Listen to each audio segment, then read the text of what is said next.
আসসালামু আলাইকুম, welcome back to my channel. আশা করি সবাই ভালো আছেন। আলহামদুলিল্লাহ আমিও খুব ভালো আছি। আর ভালো আছি বলে আপনাদের জন্য খুব মজাদার একটি রেসিপি নিয়ে আজকেও চলে এসেছি। আর এই রেসিপি তৈরি করার জন্য আমি এখানে 1 কাপ সাবুদানা নিয়ে নিয়েছি। আর এই সাবুদানাগুলো আমি এবারে ভালো করে ধুয়ে নিচ্ছি।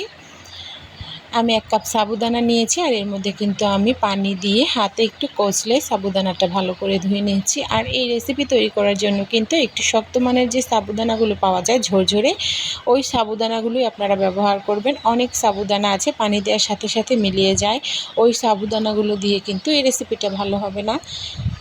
এবারে আমি সাবুদানাটা ধুয়ে একপাশে রেস্টে রেখে দিয়েছি। আর এখানে আমি একটা প্যান বসিয়ে দিয়েছি। প্যানের মধ্যে কিন্তু আমি 2 কাপ ফুল ক্রিম লিকুইডযুক্ত দুধ দিয়ে দিয়েছি। আর এর মধ্যে 2 কাপ দুধের মধ্যে আমি 1 কাপ চিনি দিয়ে দিব। 1 কাপ চিনি দিয়ে আমি এবারে এই দুধটাকে একটু মিশিয়ে নেব। একটু মিশিয়ে নিয়ে আমি এটা ফুটে ওঠা পর্যন্ত রেখে দেব। আর এই চিনি দুধের সাথে কিন্তু অবশ্যই 2টো এলাচ দিয়ে দিবেন। 2টো বা 1টি এলাচ দিয়ে দিবেন, এতে কিন্তু স্মেলটা ভালো হবে। তাই অবশ্যই এলাচটা দিতে ভুলবেন না। এলাচ দিলেই কিন্তু রান্নার স্মেল ভালো হয়। আমি এখানে 2টো এলাচ দানা দিয়ে দিয়েছি। একটু ফাটিয়ে দেওয়ার চেষ্টা করবেন। এবারে এটা চুলায় বসিয়ে রাখলাম। আর ওই পাশে আমি যে সাবুদানাগুলো ভিজিয়ে রেখেছি তা দিয়ে আমি এবারে মেন রেসিপি শুরু করছি। দেখুন এই সাবুদানাগুলো কিন্তু গলে যায়নি, একদম আস্তে আস্তে দানা দানা রয়েছে। এবারে আমি এর মধ্যে দিয়ে দিব 2 টেবিল চামচের মতো গুঁড়ো দুধ। গুঁড়ো দুধটা কিন্তু অবশ্যই দেওয়ার চেষ্টা করবেন, তাহলে কিন্তু টেস্ট ভালো হবে। আর আপনারা যদি হাতের কাছে গুঁড়ো দুধ না পান তাহলে না দিলেও পারেন। অনেকে কিন্তু এই গুঁড়ো দুধটা ছাড়াই এই রেসিপি তৈরি করে, বাট আমি একটু গুঁড়ো দুধ দিচ্ছি যাতে করে টেস্ট ভালো হয়। আর দিয়ে দিচ্ছি 1 টেবিল চামচের মতো চিনি। যারা মিষ্টির পরিমাণ বেশি খেতে চান তারা আরও মিষ্টি দিতে পারেন, চাইলে নাও দিতে পারেন। আমি জাস্ট আর একটু চিনি দিয়ে দিচ্ছি। এবারে আমি সবগুলো একসাথে মেখে নেব। খুব ভালো করে কিন্তু মাখার কোনো প্রয়োজন নেই, তাহলে কিন্তু সাবুদানাগুলো ভেঙে একদম গলে গলে যাবে। এভাবে হাত দিয়ে করে যাতে করে দুধের ফাঁকিটা আর চিনিটা সাবুদানার সাথে মিশে যায় এরকমভাবে মেখে নেবেন। আর অবশ্যই কিন্তু সাবুদানার পানিগুলো ভালো করে ঝরিয়ে রেস্টে রাখবেন। এবারে দেখুন আমি এরকম গোল গোল করে বানিয়ে নিচ্ছি। আমি কিন্তু একদম মিষ্টির মতো গোল গোল করে বানাবো না, একটু চ্যাপ্টা একটু আঁকাবাঁকা করে বানাবো। তাহলে কিন্তু দেখা যাবে সাবুদানার সাবু যে ছোটো ছোটো করে ফুটে ওঠে ওইটা বোঝা যাবে। আর যদি আমরা একদম মেখে মিহি করে গোল গোল করে তৈরি করি তাহলে হয়তো স্পঞ্জি হবে বা কাচের মিষ্টি দেখা যাবে পুরো, কিন্তু বোঝাই যাবে না যে এটা সাবুদানার মিষ্টি। তাহলে সাবুদানা দিয়ে তৈরি করে লাভটা হলো কি, যখন এর কোনো আকৃতিই থাকবে না। তাই আমি এরকমভাবে তৈরি করছি যাতে করে সাবুদানার আকৃতিটা বোঝা যায়, তাহলে কিন্তু আরও বেশি দেখতে সুন্দর লাগবে। এবার আমি হাতে একটু তেল মাখিয়ে নিয়েছি। আর এবারে এই সাবুদানার ডোটা নিয়ে হাতে করে যে এরকমভাবে ছোট ছোট করে মিষ্টির মতো তৈরি করে দিয়ে দিচ্ছি। একটু চ্যাপ্টা চ্যাপ্টা করেই তৈরি করছি। দুধের মধ্যে আমি এভাবে করে সমস্ত সাবুদানা দিয়ে কিন্তু মিষ্টি তৈরি করে নেব। আর এগুলো আমি দিয়ে দেব। এটাকে আমরা অনেকে কাচের মিষ্টি বলে থাকি, অনেকে সাবুদানা রসমালাই বলে থাকি। যার যেটা মন চায় সে সে নামেই ডাকতে পারেন, কিন্তু স্বাদ কিন্তু অনেক অন্যান্য রসমালাই বা মিষ্টির অনুযায়ী কিন্তু অনেক বেশি স্বাদের এই মিষ্টি বা রসমালাইটা। এবার আমি সমস্ত সাবুদানাগুলো এখানে দিয়ে দিয়েছি আর ঢাকনা দিয়ে ঢেকে একদম মিডিয়াম আঁচে রান্না করব।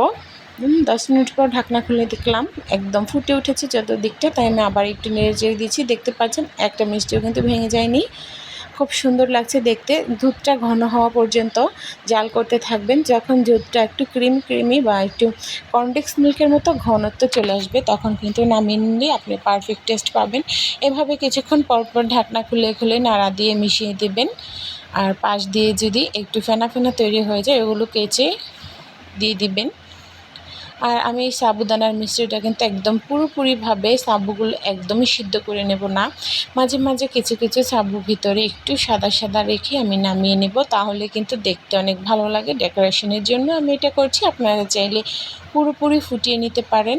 তো এভাবে করে রান্না করলে অনেকে ভাবতে পারে যে সাবুদানাটা কাঁচা রয়ে গেছে, কিন্তু না, আপনারা খেলেই বুঝতে পারবেন এটা কিন্তু কাঁচা থাকে না। এটা ভিতরে ভাবের জন্য কিন্তু সেদ্ধ হয়ে যায়। জাস্ট একটু সুন্দরের জন্যই আমি এইভাবে করে এই রেসিপিটা তৈরি করছি। কিছুটা সময় দিয়ে ধীরে ধীরে চুলার আঁচ কমিয়ে রেখে এই রেসিপিটা তৈরি করবেন, অবশ্যই মজা লাগবে। আমার এই রেসিপি ফলো করে বাড়িতে আপনারা তৈরি করে ফেলতে পারেন এরকম মজাদার কাঁচের মিষ্টি বা সাবুদানার রসমালাই। ভালো লাগলে আমার চ্যানেলটাকে সাবস্ক্রাইব করে দেবেন, যারা নতুন দেখছেন অবশ্যই সাবস্ক্রাইব করে দেবেন, আর রান্নাটা ভালো লাগলে লাইক কমেন্ট শেয়ার করে দেবেন। এবারে কিন্তু চুলার আঁচ কমিয়ে দিয়ে আমি রান্নাটা করছি, আর রান্নাটা কিন্তু প্রায় হয়ে এসেছে। এরকমভাবে ঢাকনা দিয়ে ঢেকে অনেকটা সময়ের জন্য একদম মৃদু আঁচে রান্নাটা করবেন, তাহলে কিন্তু দুধটা ঘন হয়ে আসবে আর আপনার ভিতরের দিক দিয়ে কিন্তু রসমালাইগুলো পারফেক্টভাবে সিদ্ধ হয়ে যাবে। এ পর্যায়ে ঢাকনাটা উঠিয়ে নিচ্ছি, আর দেখতেই পাচ্ছেন দুধটা কিন্তু অনেকটা ঘন হয়ে গিয়েছে। কালার আর গ্রান কিন্তু খুব ভালোই হয়েছে, দুধটা ঘন হয়ে একটু হলদেটে ভাব চলে এসেছে, আর এর থেকে খুব দারুণ একটা স্মেল বের হয়েছে। আমি আবার এলাচ দিয়েছিলাম, তাই স্মেলটা কিন্তু আরও বেশি ভালো হয়েছে। দুধটা কিন্তু অনেকটাই ঘন হয়ে গিয়েছে। আমি আর সামান্য কিছু সময় জাল করে নেব, আর তারপর কিন্তু চুলাটা অফ করে দিয়ে আমি এটা রেস্টে রেখে দেব 10 মিনিটের মতো। দেখুন চতুর্দিক দিয়ে কিন্তু বুদবুদ চলে এসেছে, আর এ থেকেই বোঝা যাচ্ছে এটা কত পারফেক্ট সিদ্ধ হয়েছে। দেখতে পাচ্ছেন আমি একটা মিষ্টি উঠিয়ে দেখিয়ে দিচ্ছি, এটা কিন্তু সিদ্ধ হয়ে গিয়েছে। জাস্ট আমি যেরকম বলেছিলাম মাঝে মধ্যে একটু ভিতরে সাদা সাদা গিট লিখেছি, যাতে করে ডেকোরেশনের মধ্যে ভালো দেখা যায় আর বুঝতে সুবিধা হয় যে এগুলো সাবুদানা দিয়ে তৈরি। এবারে কিন্তু আমার রেসিপিটা তৈরি হয়ে গিয়েছে, আর এবারে আমি একটা সার্ভিং ডিশে এগুলো কিন্তু সার্ভ করে নেব। একটু পর একটু ঠান্ডা হওয়ার জন্য আমি ঢাকনা দিয়ে ঢেকে একটু রেস্টে রেখে দিলাম, যাতে করে ভিতরে মিষ্টিটা পৌঁছে যায় রসটা। এবার দেখুন অনেকটা ঘন হয়ে গিয়েছে, দেখলেই কিন্তু বোঝা যাচ্ছে কতটা ঘন হয়েছে, আর টেস্টও কিন্তু মাশাআল্লাহ খুবই ভালো হয়েছে। আমি এবার একটা ডিশে এগুলো ঢেলে নিচ্ছি। আমার বাড়িতে কিন্তু সবাই ওয়েট করছে এই মিষ্টিটা আবার রসমালাইটা খাওয়ার জন্য। এটা খুবই টেস্টি হয়েছে, আপনারা বাড়িতে অবশ্যই ট্রাই করবেন। আর কেমন লেগেছে আমার এই রেসিপিটা কমেন্টে জানাবেন। ভালো থাকবেন, সুস্থ থাকবেন, আমার চ্যানেলের সাথে থাকবেন।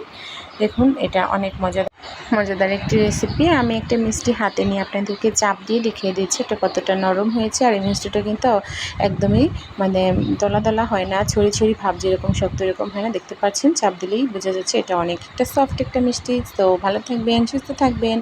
অবশ্যই নতুন কোনো রেসিপি, মজাদার কোনো রেসিপি নিয়ে আবারও হাজির হব। আজকের মতো এখানে বিদায় নিচ্ছি। আল্লাহ হাফেজ।